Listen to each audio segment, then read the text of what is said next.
Hello friends, neighbors, John, your neighbor here. Welcome down the Nook. Welcome to Sunday.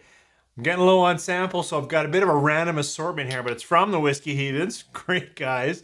I think I'm gonna start with the Busker Single Pot still, Irish. Then we'll wander over to Wandering Elk Single Malt. That's a local distillery. And then we'll end up in Saskatchewan, Stumbletown Triple Barrel. So this one I've tasted before. Actually, I have a bottle of this one somewhere. But these other two are new to me. So if you've got some Irish or some Canadian single malt or something wildly cast, while you pour that, come back and I'll just open these up and sip them with you. 3, 4.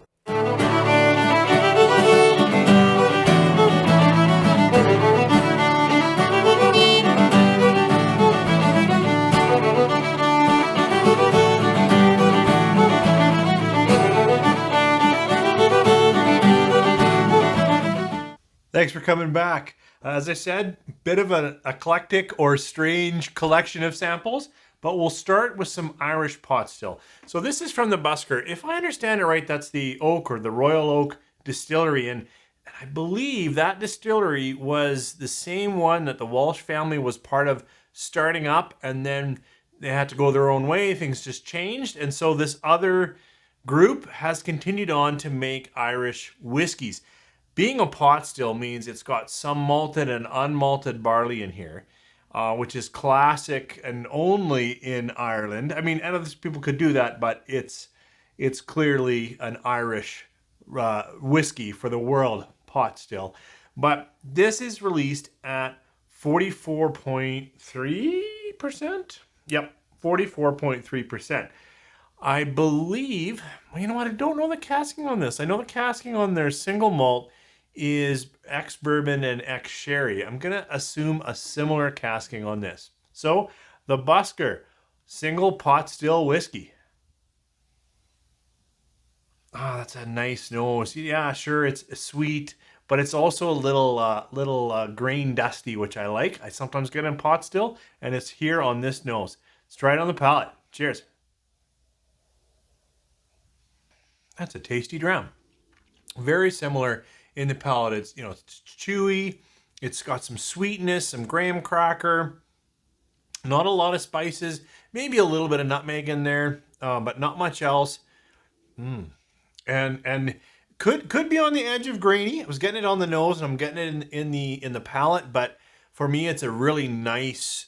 It's a really nice barley sugar, barley malt, plus that.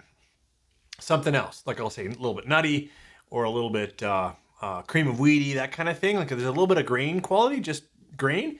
I like it in this one. I have just tasted that sip with you guys. I can't rate it, but I would be looking to pick up a bottle of this because their single malt was very affordable, and I imagine their pot still is as well. Tasty sample.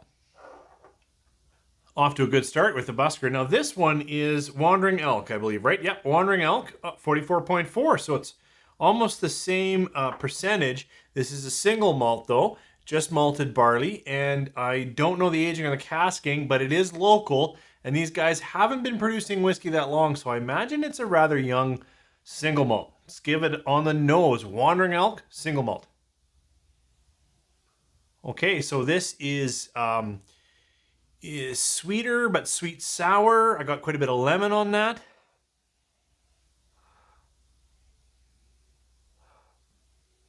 Yeah, I would put it in that sweet sour, right where it's kind of pinching my nose a little bit.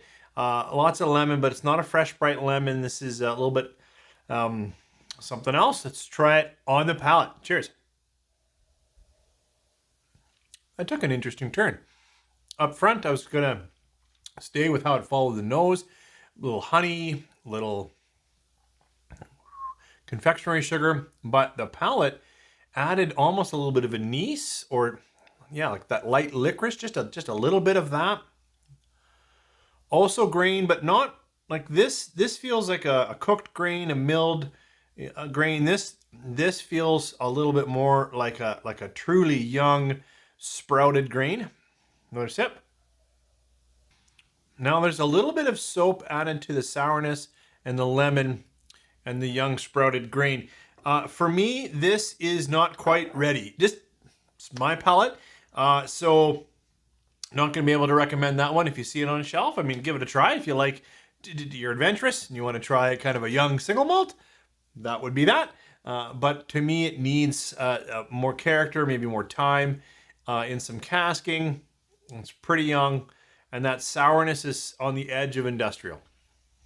So I thought I would end with this Stumbletown Triple Barrel Whiskey. This one's at 51%. That's why I thought I'd end with a higher ABV. I actually don't recall all the casting. I should have looked it up before I had it, but I only had a minute to shoot with you guys. If I recall, in that barrel, they've got a wine in there. Did they have some Hungarian oak? They had quite a few different wine influences on here, if I recall. I'll put the details down below. It is a rather young whiskey out of Saskatchewan. So it's just so completely different from either of these. This, as I was saying, my memory with the casking, the nose is dominated with red grape, red fruit. But also a different kind of wood, walnut, that kind of thing. Well, no, I'm going to go further into an aromatic and say almost a cedar. Like, that's too strong, but... So there is some kind of oakiness and a ton of red grape, red fruit on the palate. This palate has a lot going on. It's got lots of that red fruit, but it's got some significant oaking, almost bitter tannic oaking, and it's got a darker, pithy fruit. So prune, which is usually a nice sweet thing for me. I actually like prunes, but this is something really dark and stormy mixed in.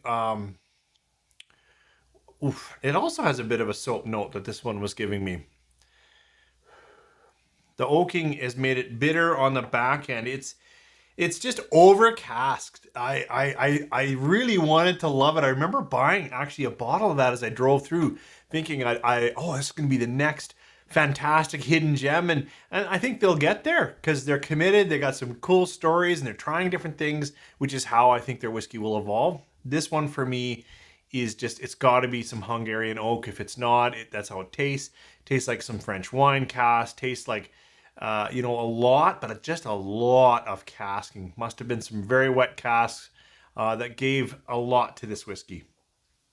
Thanks for joining me through this quick run of random samples. Thanks again to the Whiskey Heathens from the Whiskey Heathen World Headquarters in Fort McMurray, where it's always 5 o'clock. This was fun.